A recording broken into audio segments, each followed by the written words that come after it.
కడుగుతూనే ఎందుకు కడుగు కడుగుతూనే ఎందుకు బంటి నీ సబ్బు స్లోనా ఏంటి? మహానుభావుడు మూవీ చూసారా? అందులో శర్వానంద్ పాత్ర ఏంటంటే ప్రతి ఒక్కటి కూడా చాలా పర్ఫెక్ట్ గా చాలా క్లీన్ గా ఉండాలనుకుంటూ ఉంటాడు. అదే అబ్సెషన్. ఈ ఓసిడి అనేది ఎక్కడి నుంచి మొదలవుతుంది, ఎటువంటి లక్షణాలు ఉంటాయి, ఓసిడి ఉన్న వాళ్ళు ఎలా బిహేవ్ చేస్తారనేది ఇప్పుడు వివరిస్తాను.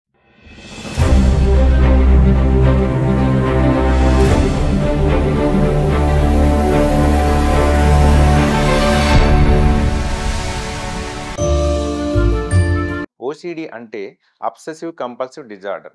ఇది బ్రెయిన్లో ఒక వ్యాధి కాదు, ఒక మానసిక రుగ్మత. ఈ ఓసిడి ఎక్కడ మొదలవుతుందంటే బ్రెయిన్లో అమెగ్డాలా అనే మ్యాటర్ ఉంటుంది. సో అమెగ్డాలా మెటీరియల్ నుంచి సిగ్నల్స్ అనే ఒక పని పూర్తవగానే ఆ అమెగ్డాలో సర్క్యూట్ అనేది పూర్తవుతుంది. ఈ ఓసిడి పేషెంట్స్లో అంటే ఓసిడి ఉన్న వ్యక్తుల్లో ఏమవుతుందంటే ఆ సర్క్యూట్ కంప్లీట్ అవ్వకుండా తిరిగి తిరిగి మళ్ళీ ఆ సర్క్యూట్ అనేది రిపీట్ జరుగుతుంది. సో ఈ రిపీట్ అవటం వలన చేసిన పని తిరిగి మరలా పేషెంట్ అనేది చేస్తూ ఉంటారు.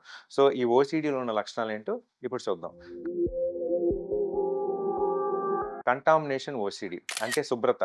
సో కొంతమందిని మనం అబ్జర్వ్ చేస్తుంటాం, చేతులు పదే పదే సబ్బుతో కడుగుతూ ఉంటారు. అంటే వాళ్ళకి సోప్తో క్లీన్ చేస్తేనే బ్యాక్టీరియా అనేది పూర్తిగా నిర్మూలిస్తాయి. సో మళ్ళీ వచ్చినాయేమో మళ్ళీ క్లీన్ చేసుకోవాలని రిపీటెడ్గా వాష్ చేసుకుంటూ ఉంటారు. సో దీన్ని క్లీనింగ్ ఆర్ కంటామినేటెడ్ ఓసిడి అంటారు. ఇంకోటి చెకింగ్ ఓసిడి. చెకింగ్ ఓసిడి అంటే లాక్ మళ్ళీ వేసామా లేదా, స్టవ్ అనేది ఆపామా లేదా. సో నిత్య జీవితంలో చాలా మంది ఇలా చూస్తుంటాం.